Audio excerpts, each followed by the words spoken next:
frères et sœurs me dit que la totalité de la vie chrétienne se résume dans l'intimité avec Dieu. Vous pouvez avoir les dons qui transportent les montagnes. Vous pouvez avoir le don de libéralité du monde. Vous pouvez avoir toute la connaissance du monde.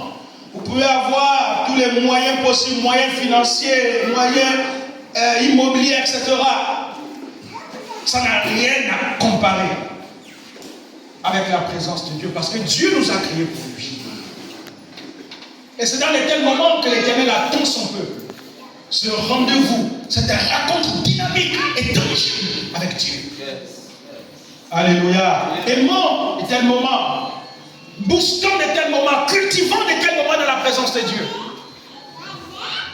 Loin des bruits sonores, loin des distractions du monde, loin des réseaux sociaux qui distraient aujourd'hui la société, loin des bruits, loin des palabres. Nous vivons dans un monde où il y a trop de palabres.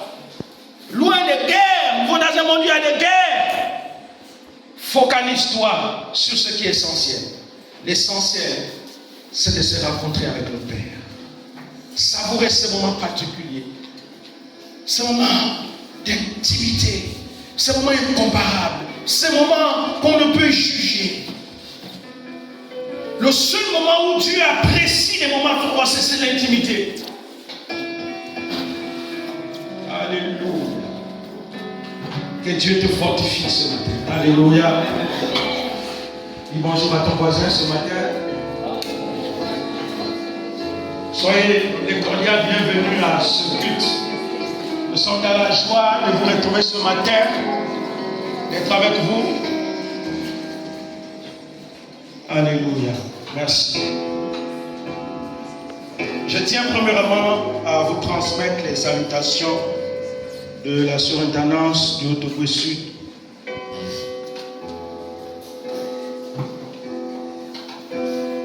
Parce que je partais en semaine, je vous informais que j'avais perdu l'une de mes filles. Et vous savez, quand vous perdez une personne qui vous est chère, ce n'est pas toujours facile.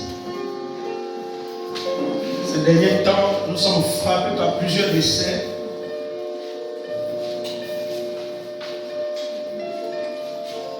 Ce qui montre la vulnérabilité de l'être humain.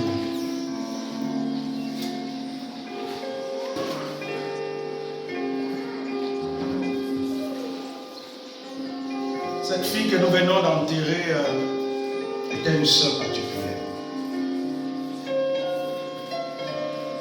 J'ai plusieurs filles, mais elle avait une particularité. C'est à la fleur de l'âge qu'elle nous quitte, à peine à 43 ans. Elle est partie avec tous ses rêves. C'est une sœur qui était... Elle aimait le Seigneur.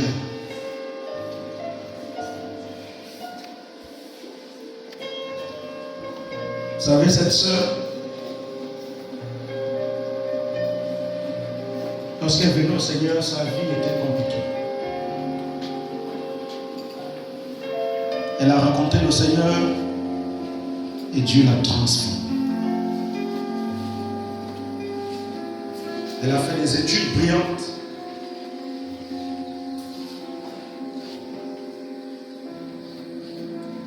Elle a eu un bac plus 5 à mine. Elle était ingénieure.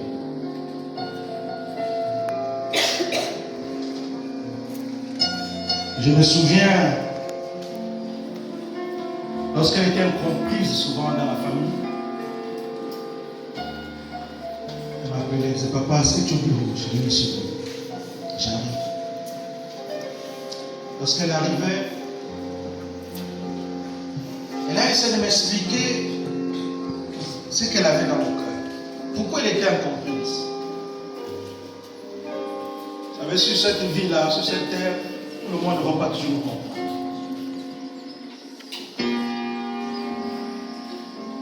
nous nous rendons compte que plus nous prenons de l'âge, on se rend compte que dans la vie, on a plus des ennemis que les gens qui nous aiment.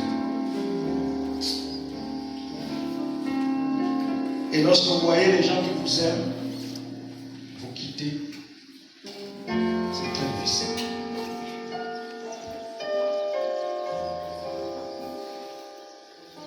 Je garde des bons souvenirs de notre soeur qui nous a quittés. Lorsque je l'ai vu allongée dans le cercueil, je ne réalisais pas.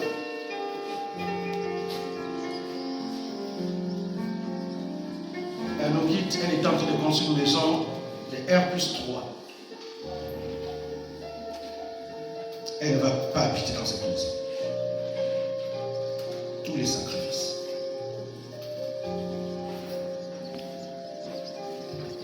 Je me souviens que lorsque je priais avec elle, je dis, mais papa, je suis en train de prendre l'âge, je veux me marier.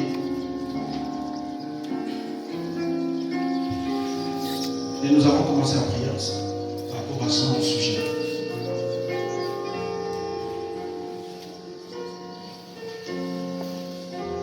Un an est passé, 2 ans est passé. Il me dit, papa, je prends de l'âge, j'ai 40 ans.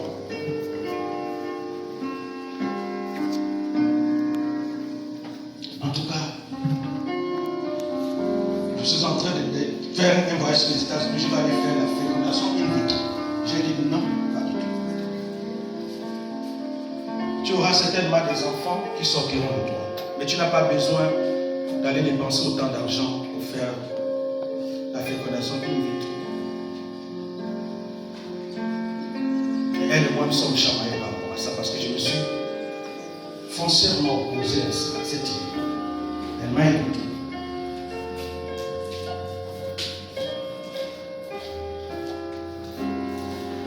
Je me garde encore un autre souvenir d'elle. À chaque fois qu'elle avait cette nuit, elle m'appelait papa. Dieu m'a pris de 5 millions. Qu'est-ce qu'on peut faire? Et je lui disais, mais c'est ton argent. C'est à toi de voir ce que tu peux faire, disait. Mon salaire me suffit pour mes besoins. Mais l'œuvre de Dieu en a besoin. Elle me disait, mais il y a quel besoin précisément dans l'église? Et lorsqu'elle le faisait, c'était inaperçu. La première chose, c'était qu'elle courait d'abord pour le Seigneur. Chose que nous vivons le contraire aujourd'hui dans nos églises.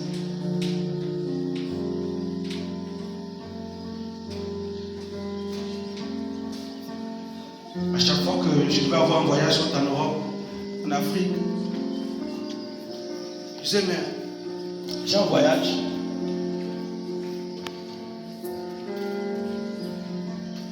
Je dis, mais le billet c'est combien? Je dis, là c'est bon. Ça fait 1000 euros. Et pendant que je suis en train de réfléchir comment trouver le billet pour partir, je vois le soir, elle regarde la voiture, elle a acheté le billet. Acheter un billet électronique, il n'a pas. Tu peux voyager.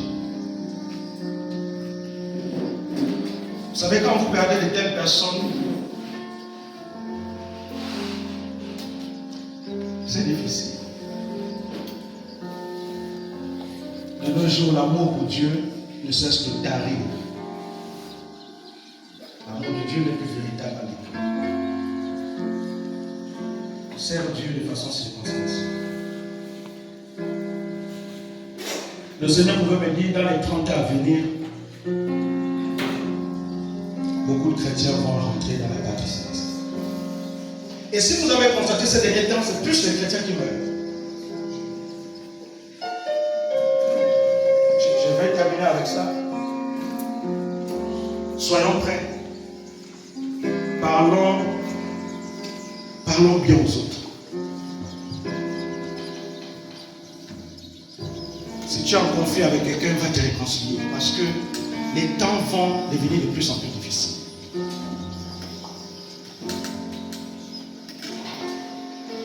C'est bon quand la mort nous trouve en paix. Et n'iront pas dans la partie céleste. Je ne sais pas si vous faites le constat, mais la plupart des décès ces derniers temps, c'est les chrétiens qui meurent. Et beaucoup parlent du jeûne.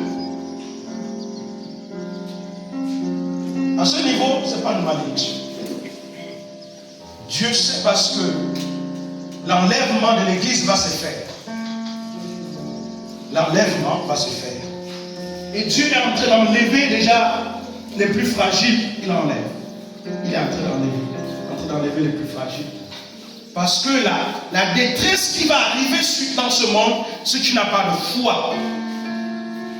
Comme Jésus l'a dit.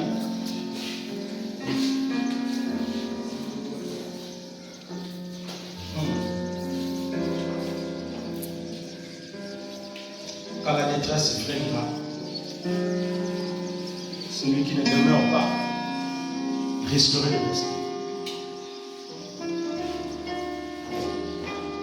Je tenais à le dire ce matin parce que nous sommes en train de pleurer de personnes chères.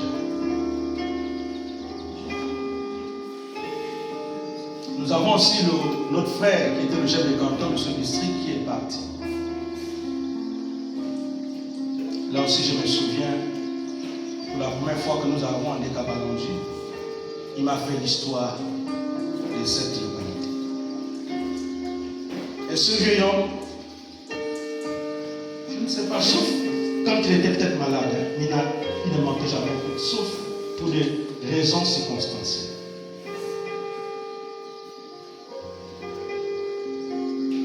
Lui au moins, il a vécu près de 100 ans.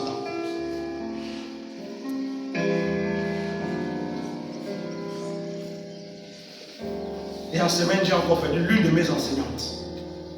On va le décès, tu sors de celui-là, tu rentres dans un. Tu sors, tu dis, mais Seigneur, qu'est-ce qui se passe? Tu vas commencer à pleurer qui? Tu ne vas pas pleurer qui, Seigneur? Qu'est-ce qui se passe? Et vous êtes sans mots. Vous sentez la force vous lâcher.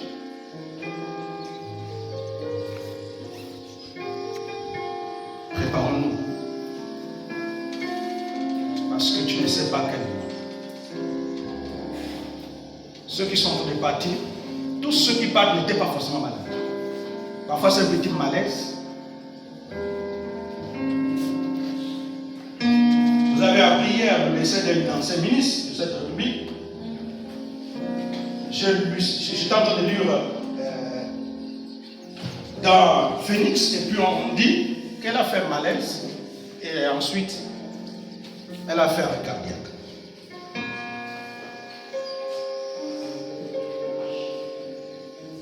Il faut être prêt.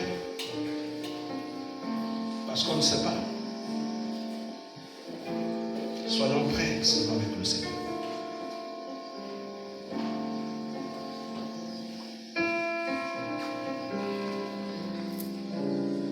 Amen.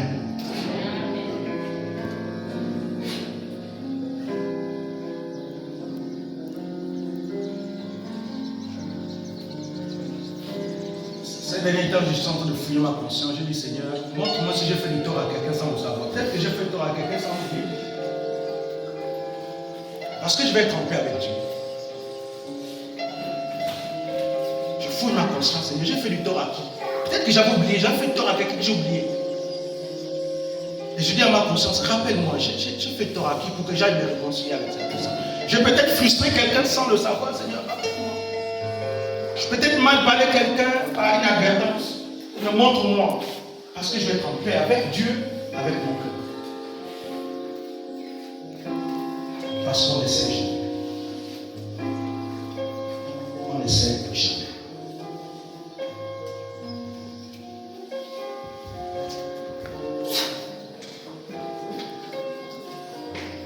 Ce matin, rapidement, nous allons parler de 3 traits de caractère qu'un chrétien doit cultiver. 3 traits de caractère qu'un chrétien doit cultiver. Nous allons lire dans 2 Timothée. Est-ce qu'on peut se lever? 2 Timothée 2, le chapitre 2, le verset 3 à 10. 2 Timothée, le chapitre 2, le verset 3 à 10.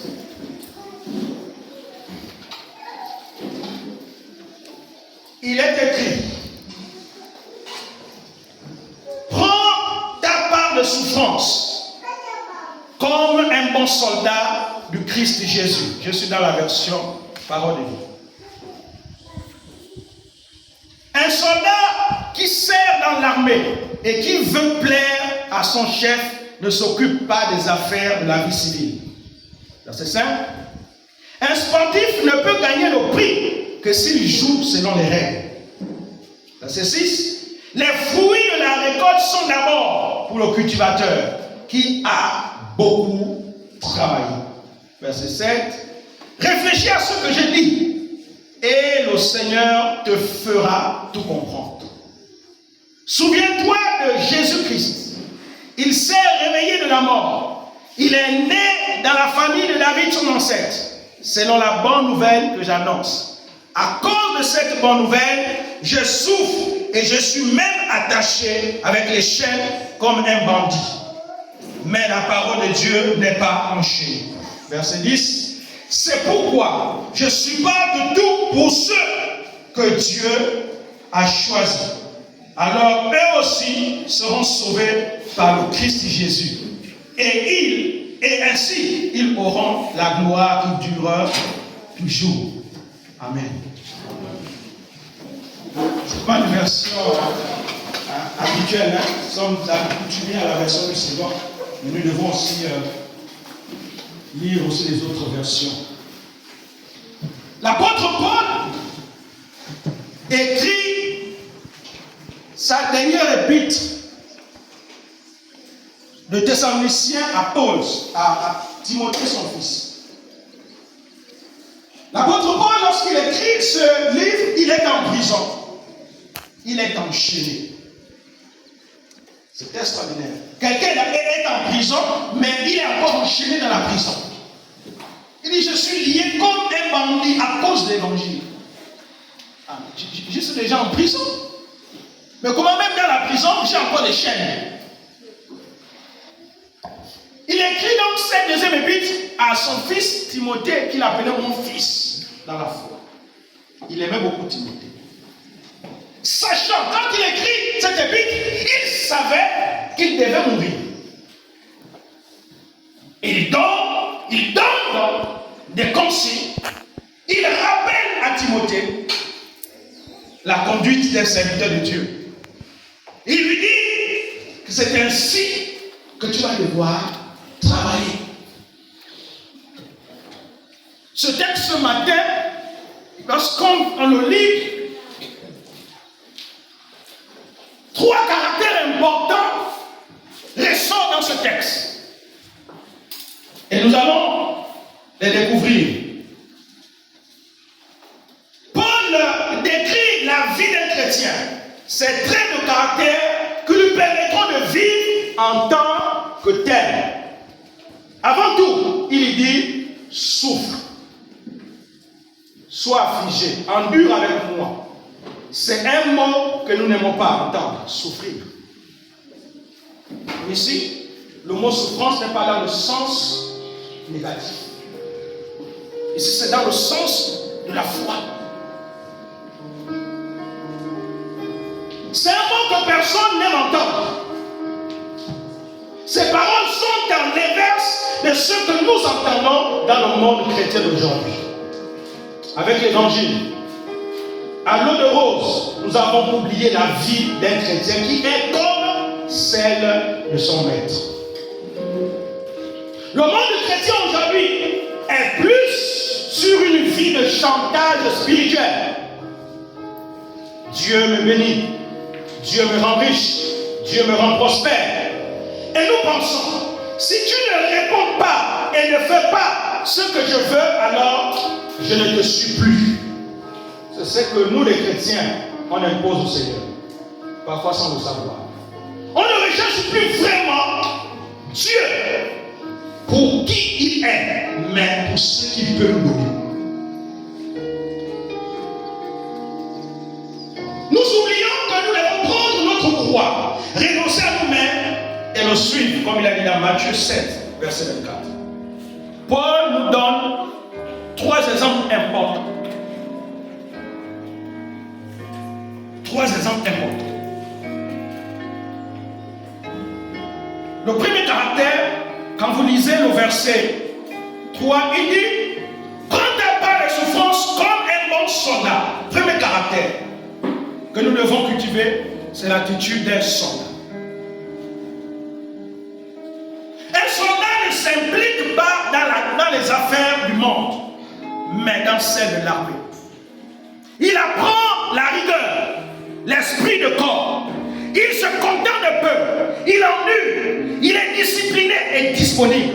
Il obéit sans discuter les ordres donnés et se concentre sur la tâche à accomplir. Il est formé par l'État qu'il sert et est équipé par lui. Lorsqu'il est engagé, il sait abandonner. Il n'est pas resté dans sa zone de confort. Il repousse ses limites. Un soldat ne s'engage pas pour voir du pays. Il doit être prêt à n'importe quel moment à combattre pour maintenir la paix, défendre contre les agressions extérieures pour la liberté. C'est la première caractéristique que Paul dit à Timothée: il faut que tu sois comme un soldat. Oui, évidemment, le soldat ne se préoccupe pas des affaires civiles. Quand c'est un soldat, son rôle, c'est de défendre la patrie qu'il a formée. Il se focalise sur l'objectif. Il endure la souffrance. Oui, bien aimé. Il endure la souffrance. Il dit: partage avec moi mes souffrances. Notre évangile aujourd'hui, c'est une évangile qui est basée sur le corps, sur le bien-être. Ce n'est pas mauvais. De moins en moins, on enseigne à l'église de Jésus-Christ la souffrance. Jésus nous a rappelé que ceux qui veulent me suivre, ils souffriront comme moi. Et je vais te dire ce matin, pas pour te décourager, mais je vais te dire ce matin, prépare-toi à la souffrance. Parce que la souffrance viendra. Nous sommes rentrés dans les temps difficiles, les temps de souffrance vont venir. Est-ce que tu tiendras? Est-ce que tu garderas la foi? Quand vous lisez le reste du chapitre, et les chapitres suivants, Paul dit: j'ai bataillé dur. J'ai accompli mon ministère, le but pour lequel j'ai été appelé apôtre. Et j'ai gardé la foi. Et désormais, la couronne de vie est réservée. La souffrance fait partie de la vie chrétienne. Tout ne sera pas rose dans la vie chrétienne. Il y a des périodes où vous traverserez des moments difficiles. Et c'est là où Dieu souvent regarde le niveau, juge le niveau de notre foi. Mais Paul dit qu'il ne faut pas que vous souffrez selon la souffrance par accusation. La souffrance, comme Paul dit, il parle de la souffrance que produit la croix de Christ. Ne souffrons pas parce que nous avons mis la bouche dans les choses d'autrui.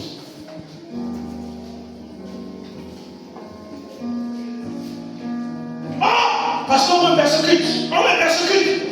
Quel genre de persécution? Est-ce que c'est une persécution que produit la foi, ou c'est une persécution parce que tu as mis ta bouche dans les choses d'autrui? Et ce type de persécution ne vient pas de Dieu. Dieu veut qu'on puisse souffrir à cause de l'évangile, à cause de son nom. Parce que nous sommes dans ce monde, mais nous ne sommes pas de ce monde. Et c'est pourquoi Dieu nous prépare à la souffrance. Le soldat, lorsqu'il va en formation, il souffre, il endure, parce qu'on lui formate pour la défense. Et s'il doit mourir, oui. Un soldat meurt toujours au champ de bataille. Son but n'est pas d'obtenir quelque chose pour lui-même, mais de plaire à celui qui l'a engagé. Le but du soldat ici, c'est de plaire à l'État qui le forme, qui l'a engagé. Dieu veut qu'on puisse le plaire. Qu'on s'engage pour lui à comprendre la souffrance.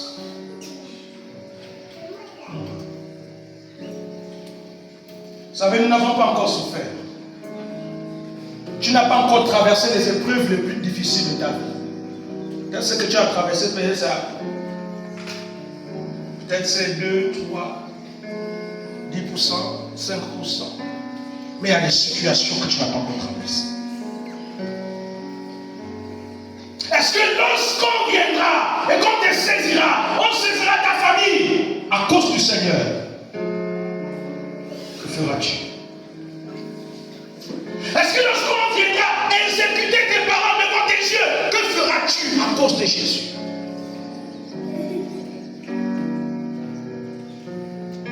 Si vous suivez, quand vous étudiez autant pour moi, la vie de l'église primitive,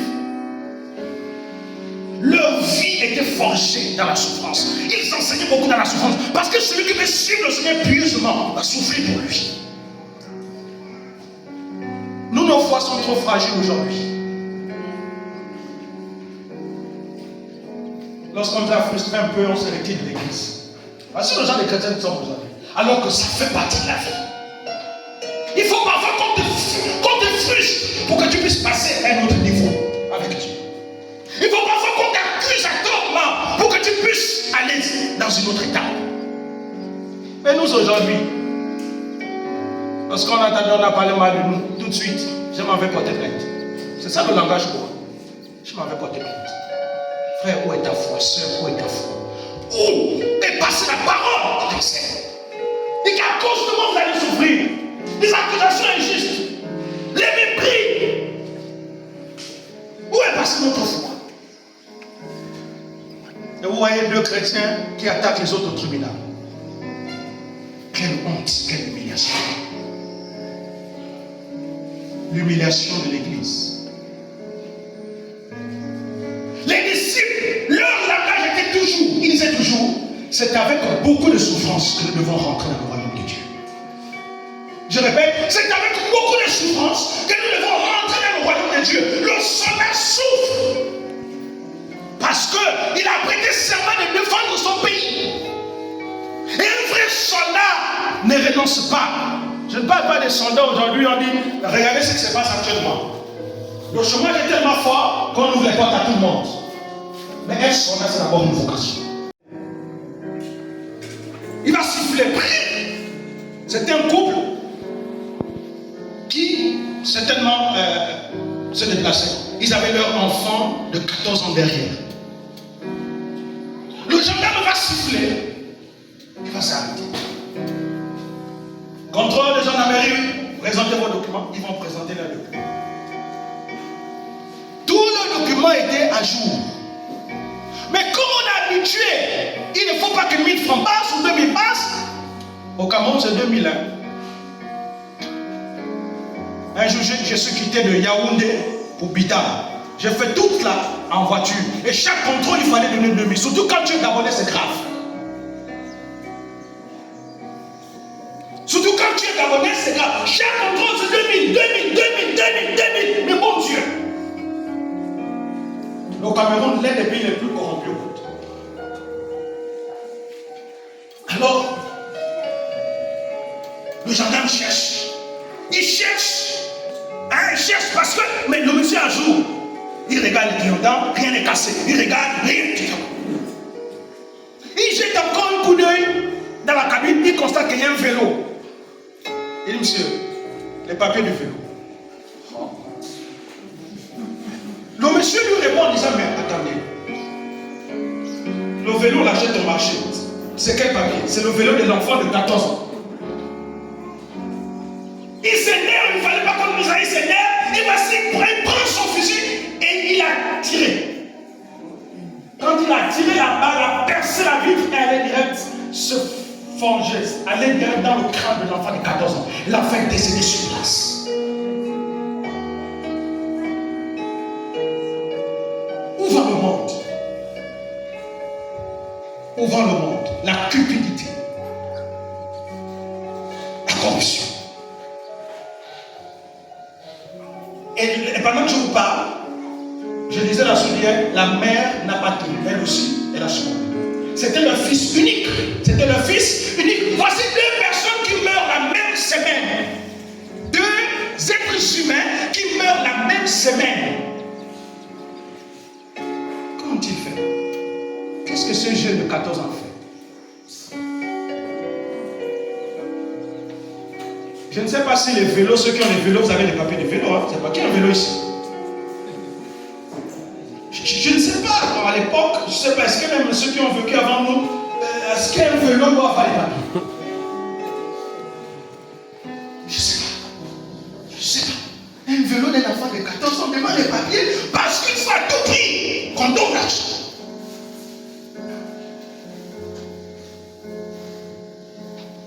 Forgeons notre foi à la souffrance au moment de détresse difficile qui viendront. Vous allez voir, le monde va aller de mal en pire. C'est ce que dit la Bible. Un commandant romain rassemblait autour de lui des hommes qui le connaissaient, l'aimaient et lui faisaient confiance. Ils étaient prêts à le suivre partout. C'est un soldat, un commandant de troupes. Le rôle, c'est la défense et la souffrance. On forge le mental du militaire, du soldat à la souffrance. À ne pas fuir le combat en cas de guerre. Et Dieu prend cette image pour nous faire comprendre que nous devons forger notre mentalité à la souffrance. À la souffrance. Paul prend cet exemple. C'est ça un soldat du Seigneur. Il n'a pas été formé pour renoncer. Il n'a pas été formé pour abandonner. Pas comme ceux d'aujourd'hui, comme je disais en amont. Aujourd'hui, on ouvre les portes à tout le monde. Il y a le chômage, alors la police et l'armée là. Regardez. C'est pourquoi quelqu'un n'a pas eu la vocation d'être gendarme militaire. Mais vous allez vous attendre à quoi? Au raquettage, vous allez vous attendre à quoi? Au banditisme. On va s'attendre à quoi? À ces mots qui frappent la société, mais parce qu'il n'a jamais rêvé d'être policier, il n'a jamais rêvé d'être militaire. Il est parti là-bas parce qu'il y avait la galère. Le chômage était fort et il est parti. Puisque quand on va là-bas, on a la retraite assurée. Et c'est le manque d'espérance qui amène les gens à prendre des voies qu'il ne faut pas prendre. On est tellement désespérés qu'on ne regarde plus à Dieu. On n'arrive plus à supporter la souffrance.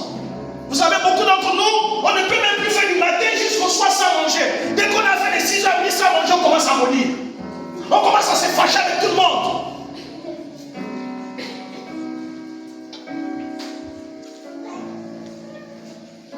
Jésus a subi quel genre d'épreuve il n'a pas subi. Et Paul le dit aussi, il dit quel genre d'épreuve je n'ai pas subi. J'ai été torturé, j'ai été ligoté comme un malfaiteur, j'ai été outragé, j'ai été battu. Je n'avais rien fait. On m'a battu, on m'a ligoté à cause du Seigneur. Est-ce que tu seras prêt? Est-ce que tu seras prêt à vivre ça? Ces choses ont été écrites pour nous préparer, pour que ta foi ne dégringole pas, mais que ta foi se fortifie. Alléluia. Amen. Vous me suivez ce matin? Amen. Ta foi doit demeurer. Ah oui, elle doit demeurer.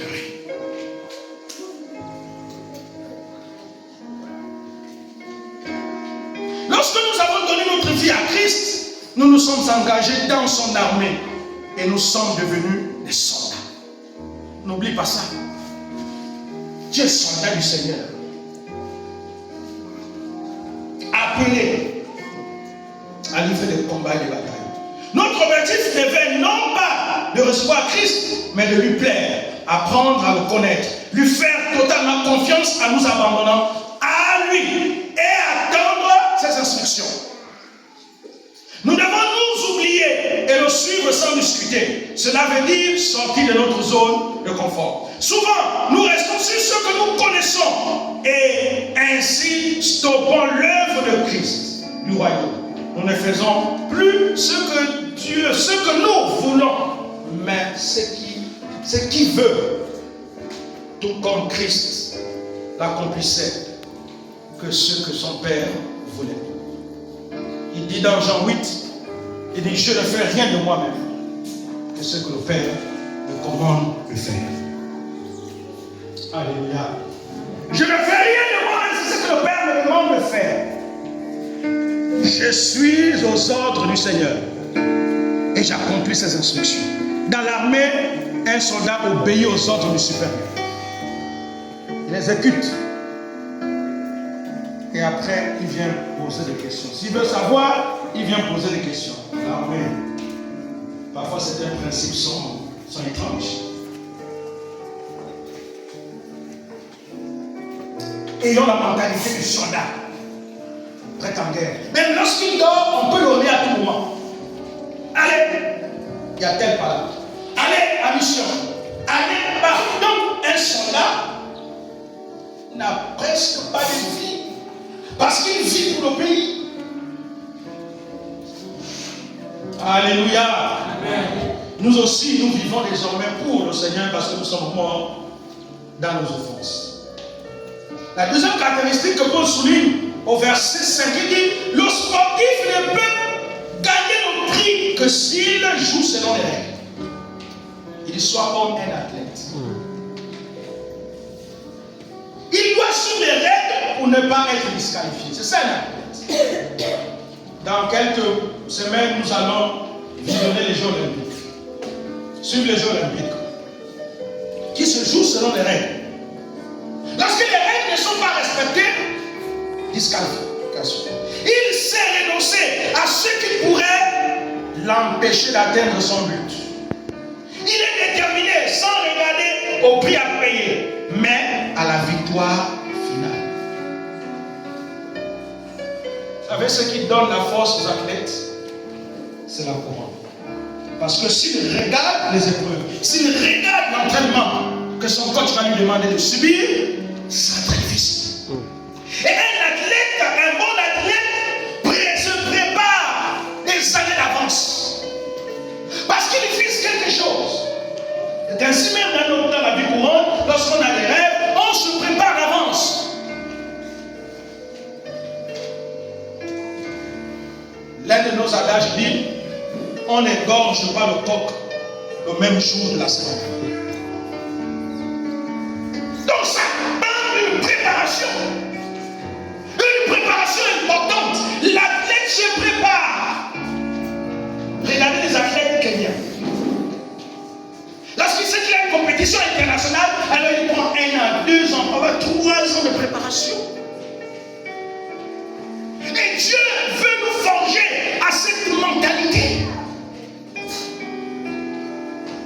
Tu me suis ce matin? Amen. Parfois, il peut se trouver seul à cause de son choix, se sentir différent. C'est l'athlète.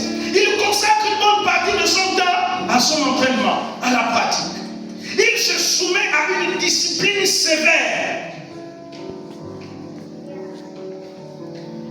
faite de sacrifice. Une discipline faite de sacrifice. Car, comme vous le savez, qu'il n'y a pas de victoire sans sacrifice. Les bonnes choses s'obtiennent toujours en travaillant dur. Quand on veut la facilité, on va tomber dans les travers. C'est comme les jeunes d'aujourd'hui. On veut avoir une belle vie facilement. Non. Dieu n'a pas dit que pour avoir la vie, belle vie, il faut aimer la facilité. La facilité ne vient pas de Dieu. La paresse ne vient pas de Dieu. Dieu a dit que c'est par la chair de notre front qu'il faut manger. Aujourd'hui, les jeunes, vous les voyez, surtout les jeunes filles vendent les corps. Il y a quoi à Mwanda là? Et quoi de 2000, 10 000. Juste, on va vendre le corps pour avoir un téléphone. C'est quoi le nouveau téléphone aujourd'hui? L'iPhone. Voilà. Et vous les voyez avec les téléphones, même ceux qui travaillent n'ont pas de tel téléphone. Sauf quand on a beaucoup de moyens, on peut s'acheter un téléphone de 500 000, 600 000, 1 million. Si on a beaucoup de moyens. Mais quand on a peu de moyens, on ne peut pas oser d'aller s'acheter un téléphone de 600 000, 800 000. Mais vous allez voir une petite fille de 14 ans avec un iPhone peut-être de 300 000, 400 000, 200 000. Est-ce que tu poses la question, où est-ce que tu as eu ça?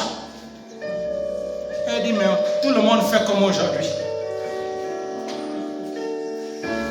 J'ai dit à une, si Dieu ne te faisait pas femme, comment tu devais vivre? Donc Dieu a eu tort de te créer femme. On justifie tout. Attention, jeunes sœurs, ce matin, les jeunes filles. Le diable n'a jamais donné gratuit. Le diable n'a jamais donné gratuit. Allez-y les voir, beaucoup meurent avec des maladies mystiques, avec des choses bizarres. Tu es parti avec quelqu'un qui est dans des choses bizarres, il te transmet ça. Et te voici aller à la fleur d'âge. Parce qu'on voulait avoir un iPhone. C'est des phénomènes très forts au Niger, en Côte d'Ivoire. Ici aussi au Gabon, ça se fait. C'est la facilité, la paresse.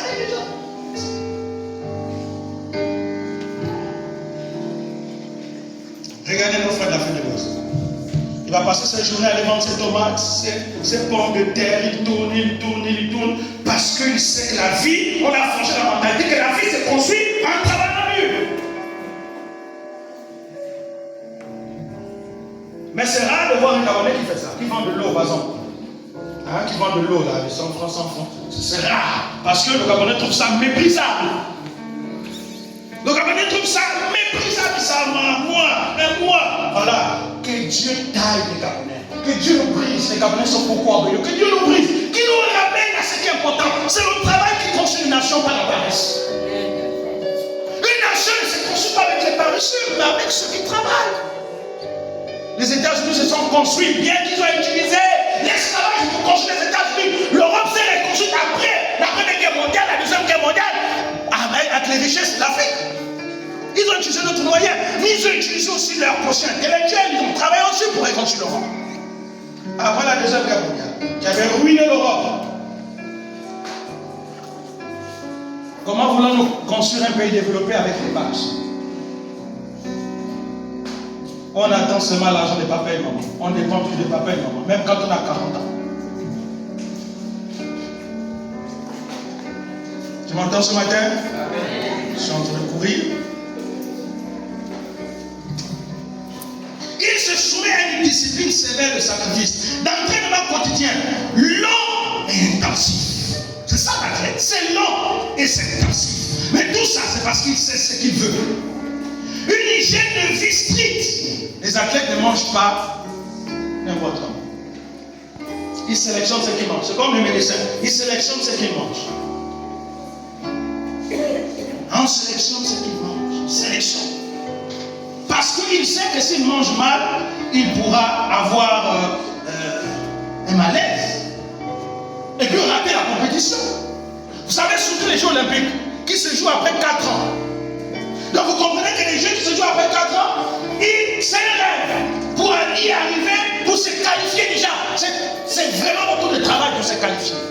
Mais si vous avez réussi à vous qualifier, et que vous devez aller aux Jeux Olympiques, mais c'est un honneur. Alors il ne faut pas laisser quoi que ce soit te disqualifier. Persévérant pour se relever après chaque échec. Tension, fatigue. Parfois vous êtes parti, ça n'a pas marché, vous avez échoué. Vous voyez, quand vous regardez les Jeux Olympiques, ceux qui gagnent le plus en Afrique, ce sont les Kenyans, voilà. Mais la plupart des Africains, c'est difficile même pour avoir la 3e place. Comme parce que les conditions de travail ne sont pas favorisées. Parce que l'entraînement n'est pas fait à temps, mais aussi les moyens logistiques, etc. son orgueil et écoute les commentaires constructifs pour progresser. Il écoute attentivement son coach. Son but est d'obtenir la première place pour avoir la couronne. Il en va de même pour nous en tant que chrétiens. Nous devons courir, faire tous nos efforts pour atteindre nos buts. Nous voulons la couronne incorruptible et ne pas être désapprouvés, car nous n'aurons pas suivi les règles. Attention de nous disqualifier. Nous devons nous discipliner, ne pas nous enorgueillir et être prêts à apprendre toujours plus à être à l'écoute du Saint-Esprit, de la parole et corriger ce qui nous empêche d'atteindre ce but et d'avancer. Nous devons être prêts à dire non à beaucoup de choses. Là encore, faire taire notre chair, nos désirs, connaître à Dieu, même si nous sommes sollicités par tant de choses. Mais nous devons rester fermes. Ayant les yeux de l'éternité, refusez toutes sortes de distractions. Restons fermes, refusons la distraction. Restons concentrés. Notre concentration, c'est quoi? Le but ultime d'un chrétien, c'est quoi? C'est l'éternité. Alors, il ne faut pas que quelque chose m'empêche d'aller au ciel. On prêche de moins en moins sur l'éternité. On prêche de moins en moins sur l'enfer. On prêche de moins en moins sur l'enlèvement. Et c'est pourquoi l'église est tombée dans la distraction et dans la paresse spirituelle.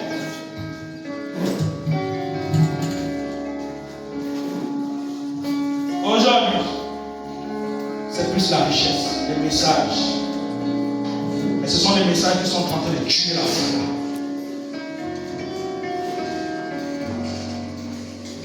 Le dernier élément que l'apôtre Paul utilise, on va terminer avec celui-ci, se trouve au verset 6. Il dit, les fruits de la récolte sont d'abord pour le cultivateur qui a beaucoup travaillé. Verset 6. Le cultivateur ou le laboureur. Le laboureur, il travaille dur. Il est diligent. Il ne peut pas se permettre de procrastiner, donc remettre au lendemain, ni de repousser au lendemain ce qu'il devait faire aujourd'hui. Il est le premier à jouir de son dur labeur. Il connaît sa terre. Il suit le rythme des saisons. Il est toujours en activité du matin au soir et parfois la nuit si besoin. Il a son amour de son travail. Il sait s'adapter. Il sait préparer le sol, s'aimer, planter et quand récolter. Je pense que nous comprenons bien le travail du laboureur. Et Paul dit, ayons cette attitude, cette mentalité. La mentalité du laboureur, je travaille dur. Je travaille dur.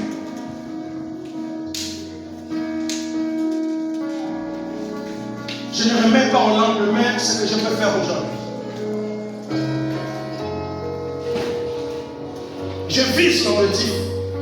Mais je sais que pour récolter, il faut d'abord me focaliser. Vous me suivez ce matin?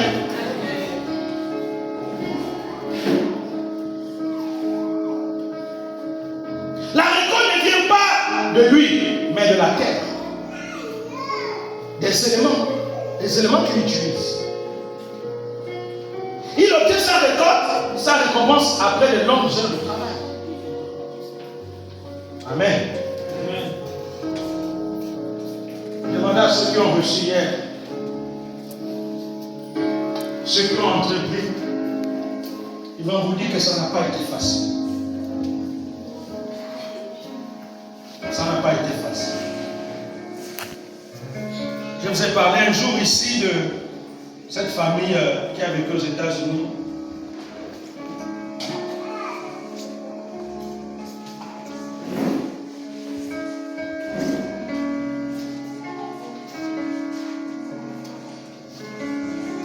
Qui a été un combat.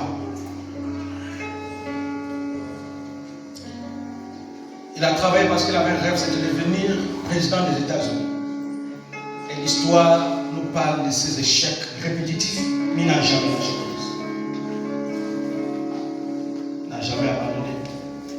Dis à ton voisin, il ne faut jamais abandonner. Le dur labeur, ce sont les larmes.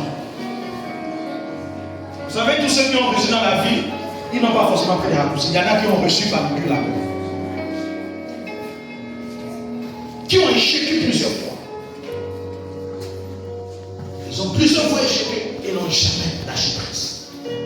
Quand tu rêves, il ne faut jamais attendre. La détresse va venir, les dents vont venir, le diable va te dire, mais arrête, tu as déjà échoué 2 fois, tu as échoué 3 fois, arrête. C'est que tu es en train de faire là. Dans l'entreprise que tu as commencé, arrête maintenant. Mais Dieu te dit, fonce. Recommence à croire. J'ai plusieurs fois posé avec nos frères qui entreprennent, dit pasteur, c'est un des ça a été difficile. Où vous vous retrouvez fauché.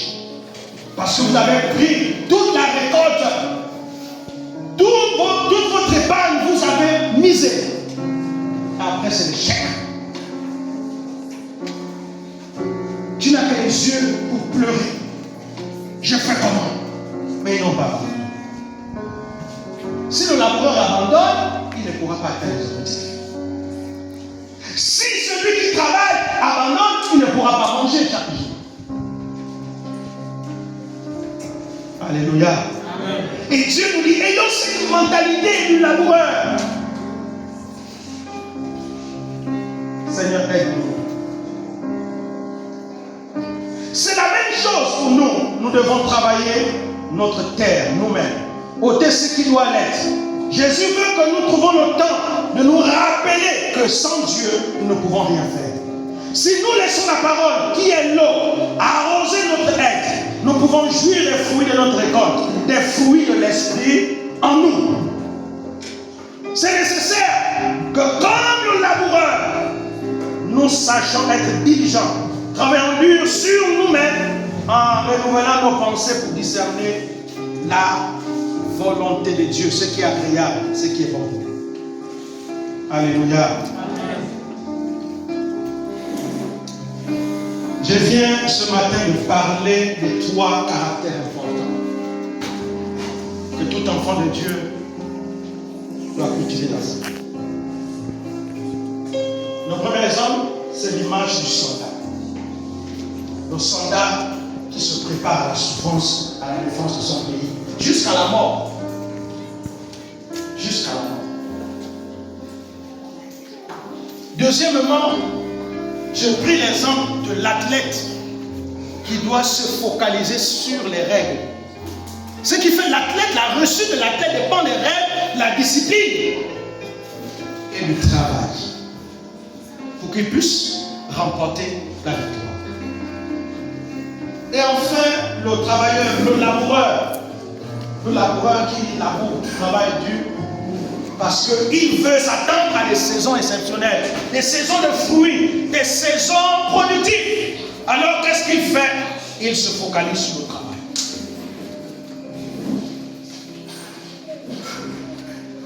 Puisse le Saint-Esprit nous aider à cultiver ces 3 caractères. Ils sont les cultifs. Ce qui est sûr, c'est que nous allons réussir. Nous allons réussir. Attention de nous asseoir sur les promesses de Dieu sans que la partie humaine agisse. Dieu nous a fait tous des promesses. Mais les promesses de Dieu ne peuvent pas se manifester directement sans la participation humaine. C'est-à-dire que tu as ta part à l'intérieur. Si Dieu a dit qu'il fera ceci avec toi, il faut que tu fasses quelque chose. Imaginez-vous quelqu'un qui lui a dit, bon, je vais te bénir par les champs. L'année prochaine, tes champs vont produire. Et puis tu croises les bras, tu attends. Et pourtant, lui a parlé, il n'a pas menti. Il dit, je vais te bénir la saison prochaine. Mais tu te croises les bras. Donc, tu refuses d'aller débrousser les plantations, la plantation, d'aller abattre, de planter. Comment Dieu va te bénir? Vous voyez, ça c'est ta part. Amen. Ça c'est ta participation dans la volonté de Dieu. Tu as ta participation à l'intérieur. Et Dieu fait le reste. La plus grande part revient toujours à Dieu. Ce qui est impossible revient toujours à Dieu. Que Dieu te bénisse. bénisse ce matin. Alléluia.